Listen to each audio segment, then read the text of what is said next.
Ka Joint Action Committee ka Persha ko Umngot Hydro Electric Project hakasi thodeng metakatayo. Kala dawa na katanat boarding bakan penmi no da kajing tho ka Shai hakabede be kajing pendam ya kajing Shai ka dam hapo ka wa Umngot.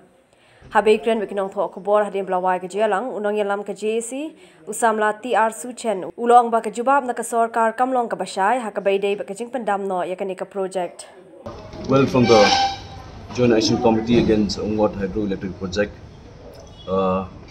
from time to time we have followed up the issue of Umngot Hydroelectric Project, and recently we have given a letter to the Power Minister,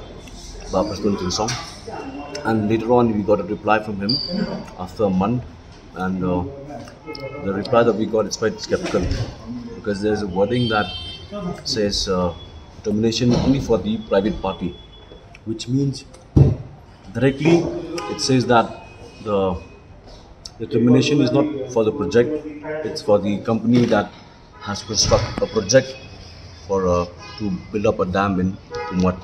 So we have received two letters, so consecutively. The first one, it says the same thing, not scrap the project, but scrap the company. Even the second one we received, that was just I think the month of May or June. So it says the same thing, that termination of the private party, which means termination of the private company who has to construct the dam of Umngot project. So both letters sounds quite skeptical to us for the JAC.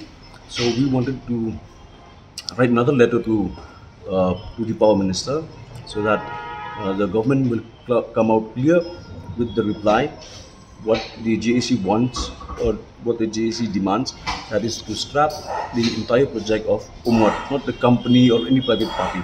So which means no to Umngot Hydro project and no so as to say dam the Umngot river.